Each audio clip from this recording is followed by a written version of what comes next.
Are you preparing to walk before you resign, Prime Minister?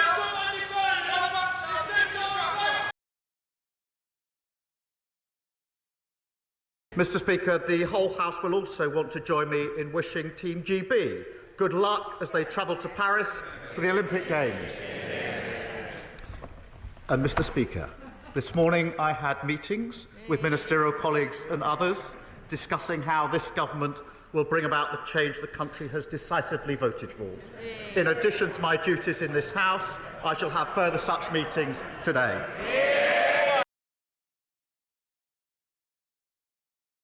The Prime Minister has stated very clearly that he wants to close the migrant hotels by the end of this Parliament.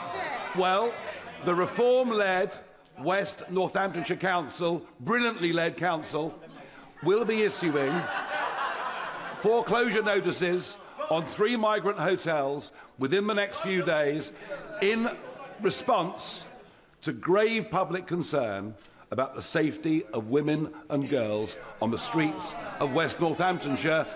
Would the Prime Minister approve of us speeding up the closure of the migrant hotels? Yeah. Mr. Speaker, we will correct the mess we inherited and close every hotel. At their peak, under the previous government, there were 400 hotels. Now there are only 200 remaining. But he says he doesn't have time to condemn the comments calling children in care evil.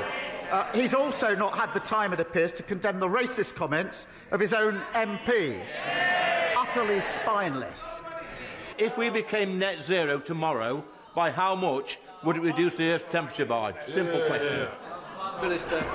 Mr. Speaker, net zero is of course not easy, but it's a huge opportunity to boost our growth, our jobs and our economy. And so he knows my views on that. But you know, he complains that have better ideas if they stop fawning over Putin. And I understand the member for Clacton wants to be Prime Minister. He can't even lead a party that fits in the back of a taxi. He has been let down by an energy secretary who is killing industry, let down by a chancellor who is killing jobs, let down by backbenchers who don't understand that government is about tough choices. He U-turned again and again and again to appease them, and now they've abandoned him. And what for? A pair of eyelashes and a black T-shirt. Isn't the truth that whoever is in charge, Mr. Speaker, isn't the truth that whoever is in charge, the real problem is the Labour Party? Mr. Speaker, what we heard the Health Secretary say this morning was that he wants to cut waiting lists, but we all know that there's only one waiting list that he really wants to cut. But the Prime Minister is not going to do anything about the toxic culture. This is his responsibility. Just last night, his allies accused not just the Health Secretary, but the Home Secretary and even the Energy Secretary of launching leadership bids. These attacks came from number 10, nowhere else, his toxic number 10. Mr. Speaker, I think the whole country is sick of this man's tone-deaf, pompous moralising.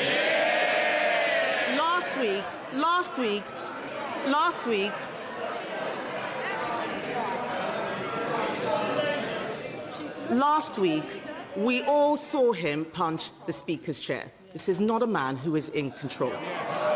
Since the last King's speech, it's been one disaster after another. Cronyism, jobs for friends of convicted paedophiles, peerages for other friends of convicted paedophiles, broken promises on taxes, U-turn after U-turn after U-turn. He's lost a Deputy Prime Minister, 2 Chiefs of Staff, 2 Cabinet Secretaries, the support of his backbenchers and all his credibility. Does the Prime Minister have full confidence in Peter Mandelson? I have confidence in him, and he's playing an important role in the UK-US relationship.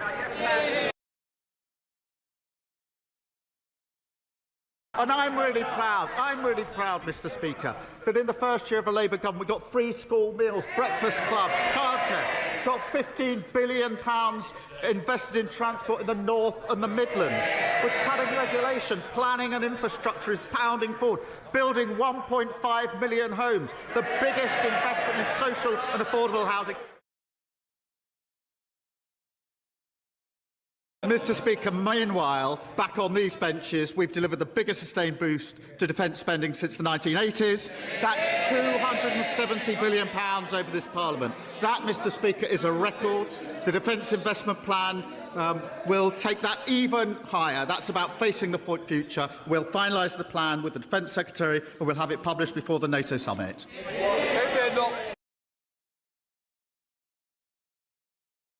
Mr Speaker, this will be my last answer from this dispatch box.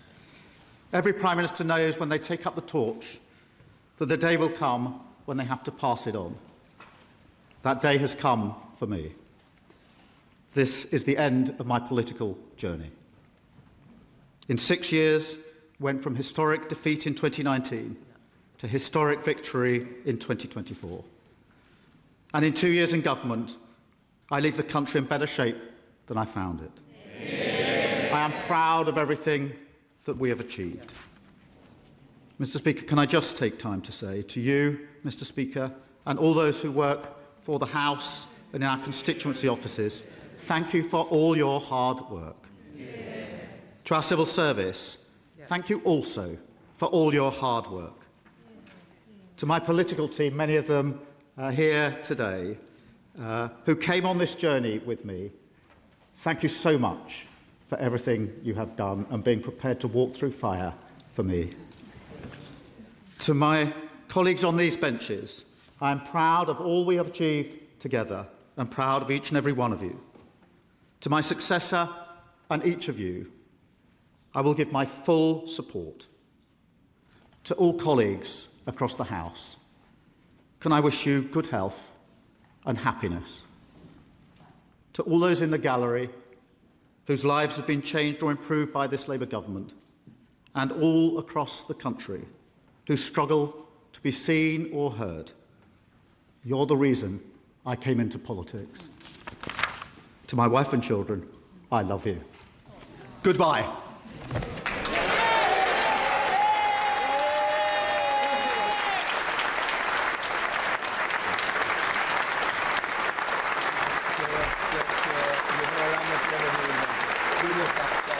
You're bringing that perform.